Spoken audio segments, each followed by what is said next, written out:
The first scenes show Teppei practicing swordsmanship. His mother is preparing food and asks Teppei to help her. Teppei goes to help his mother and meets his father along the way. His father starts playing around with Teppei, hitting him with a stick. His mother throws a ladle at his father, saying they're like little children. After Teppei, his mother, and father sit down to eat. The news again announces that some businessman has been killed. His father asks Teppei what he would do if something like that happened to him. "I'll think of something," Teppei replies with a smile. Teppei asks his father the same question. "I'll think of something." Teppei remembers he's late and runs out the door. Teppei's mother scolds him for taking his scooter to school again. "Who does he take after?" "Of course he takes after his mother," replies his father. Teppei explains that that was the last time he saw his parents. We then see Teppei standing at his parents' grave. Teppei decides to go to his uncle Isshin. Teppei doesn't understand why his parents hid his origins. We then see a carriage with a very beautiful girl riding in it. Some criminals are following her. Teppei doesn't know what to do. Teppei decides to help the girl and runs to his scooter. We see the girl's carriage, driven by a man with glasses. The man says that for now he has nothing to worry about with her. Teppei drives dangerously along a cliff and approaches the carriage. One of the criminals hits the carriage, breaking the window. "Get out already," says the criminal and hits again. "What a beauty," says the criminal, seeing the girl. Teppei drives up and says his line, "I'll think of something." One of the criminals hits Teppei, but he manages to dodge it. Teppei gets on his scooter and jumps onto the criminal's car. The girl tells the man with glasses to help Teppei. The man with glasses rams the carriage into the criminal's car. One of the criminals starts shooting at the carriage.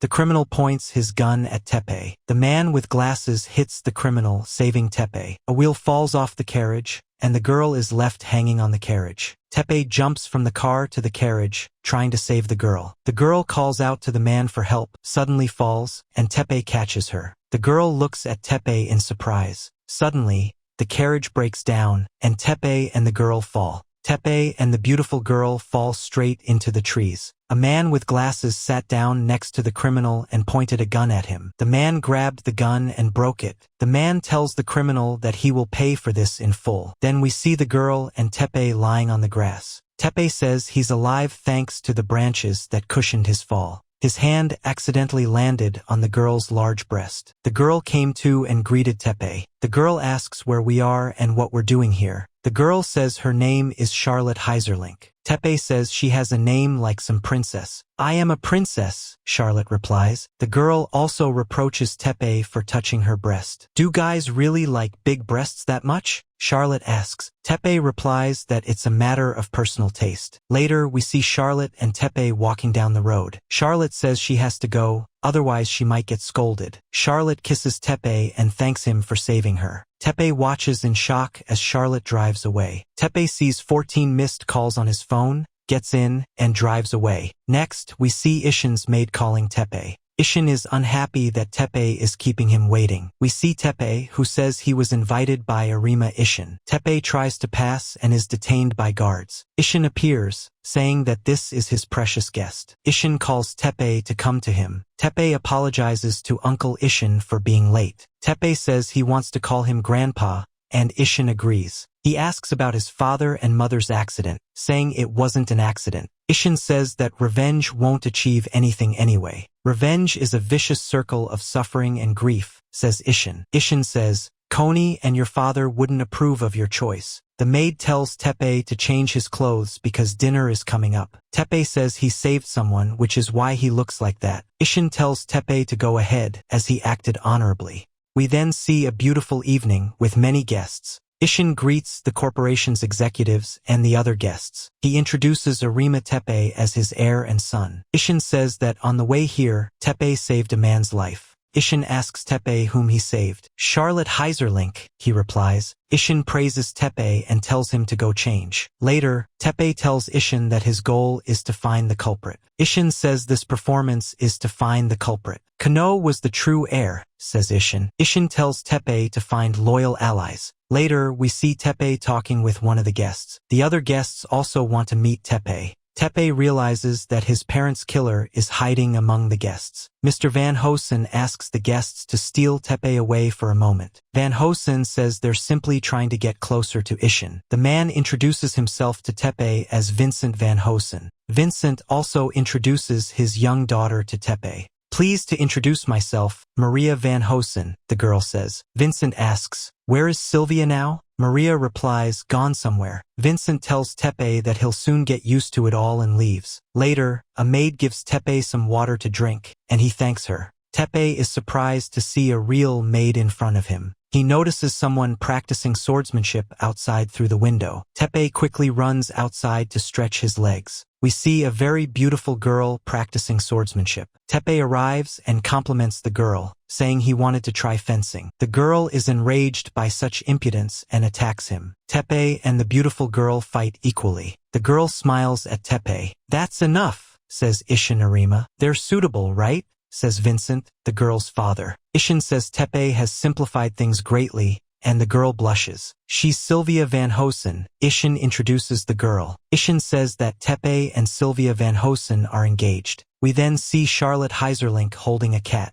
It's night, and we see a limousine driving along the highway. Inside are Teppei, Yu the maid, and Isshin. Teppei, exhausted, collapses onto the maid's chest. Isshin asks Yu if becoming a maid bothers her. Yu the maid replies no, for which she is extremely grateful to Isshin. Isshin says he's troubled by guilt over his mistreatment of Silvia. Yu says we're not free to choose our surroundings. How to live with them, what to do with our lives, Yu replies. That's not an answer, Isshin replies. However, he says he was touched by Yu's words about his surroundings. Isshin says he'll see what choice Teppei makes. Later, we see the gates open and Teppei wake up. Teppei gets out of the car and sees a beautiful house before him. Isshin says he once lived in this mansion, but it's now empty. Isshin tells Teppei to get some rest and leaves. Forgive me for not introducing myself. I'm Fujikura Yu, says the maid. Opening the door, Teppei sees a huge mansion with a throng of maids. Are all of you mine? Teppei asks. Welcome, say the maids. Teppei tells the maids to call him by his first name, not Master. The maid says it's unacceptable to call him by his first name. Master Teppei, the maids shout in unison. Teppei then walks through the house with the maid Yu, examining it. This is your quarters, says the maid Yu and opens the door. I'll be in the next room. Please ask me anything, says Yu. The maid Yu bids Teppei goodnight and Teppei thanks her. Teppei approaches the bed and lies down. Teppei recalls saving the beautiful Charlotte Heiserlink. He also recalls meeting the beautiful Silvia Van Hosen. He recalls how skillfully she handled a sword. Teppei recalls battling Silvia Van Hosen. Teppei then gets out of bed and calls the maid Yu on the phone. Teppei wants to talk to you about Silvia, his future bride. Teppei asks if it's normal for feelings to be put aside. Yu replies that grandfather cares for you and Silvia first and foremost. Silvia belongs to the noble family ruling the Felshich dukedom, Yu says. You can't marry someone you don't really know, says Teppei. Teppei says he felt lonely when he fenced with her. Teppei asks if he can refuse the marriage. Yu says that only you will make decisions in the future. Afterward, we see Silvia Van Hosen looking at the moon. A new day, Teppei wakes up surrounded by his maids. Teppei leaves the house and is met by the maids and his personal limousine. He gets into his personal limousine and drives away. Teppei says he needs to get somewhere by scooter. Yu says it's very dangerous. She can't risk Teppei like that. Teppei tells you that even a limousine can cause an accident. Teppei tells you to build him a safe scooter. He sees his new school through the window and is very surprised. This is Shuho High School where you transferred, Yu says. Teppei says he didn't think he'd end up at this rich school. Yu is confident that Teppei will quickly find his place in his new surroundings. Teppei doesn't understand why so many people have gathered around him. He says he's had enough and runs away. Yu opens his eyes, confused as to where Mr. Teppei has gone. We then see a girl getting off a carriage. Then we see Teppei running to a very beautiful dining room. Teppei accidentally bumps into a girl and falls to the floor. Sir, you need to be more careful, the girl says. The girl approaches Teppei, and their eyes meet. Your forehead is red, the girl says. Ms. Hojoin Seika is scolding you, says Seika's friend. It's your own fault, don't look around, says another friend. Seika asks Teppei if he's okay, and he replies, yes. She tells Teppei to take care of his appearance. Seika checks his collar and belt, and she says 80 out of 100. The friend says she can't even imagine who's standing in front of them. Seika says they've met for the first time and introduces herself. "See you again, newbie," says Miss Seika and leaves. Yu then finds Teppei and says she's been looking for him. Later, the principal and teachers greet Arima Teppei.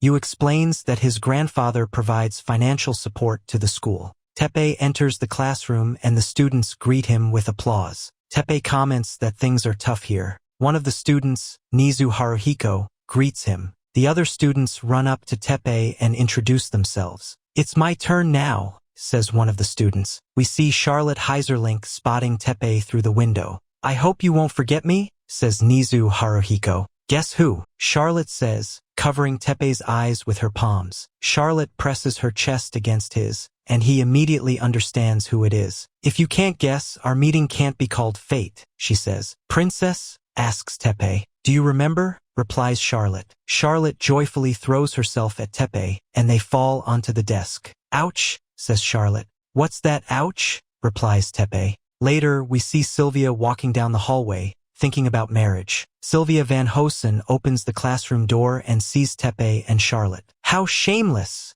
says Silvia and runs out of the classroom. Teppei asks Charlotte why they're frozen in that pose. Seika and her friends discuss Teppei Arima. "If I'd known he was Arima, I wouldn't have been so nice," says Seika. Seika says his name wouldn't make anyone tremble here. Charlotte tells Teppei about the social club owned by Seika. Teppei saw Silvia on the street and told her he was engaged to her. He tells Charlotte that Silvia must be shocked by what she saw. Teppei says it looked like he was pushing Charlotte around. "Maybe we should go make peace with her?" Charlotte asks Teppei Arima. Charlotte says she'll help Teppei get along with Silvia. Charlotte grabbed Teppei's hand and went to Silvia. Teppei saw Silvia wearing a mask and said her stance was giving her away. "Amazing," says Charlotte, seeing Silvia fighting. Teppei says she's like a different person. She moves much more briskly. He says she seems lonely here, unable to demonstrate her skills. Charlotte wants to match Teppei with Silvia, calling her, "Silvia, Teppei's challenging you to a duel," says Charlotte. Charlotte says that in a duel with him, the loneliness will vanish in an instant. Teppei said, "You look incredibly lonely," says Charlotte. "Hurry up, we'll have a duel," says Silvia, challenging Teppei to a fight. "Okay, let's continue yesterday's duel and find out who's better," says Teppei.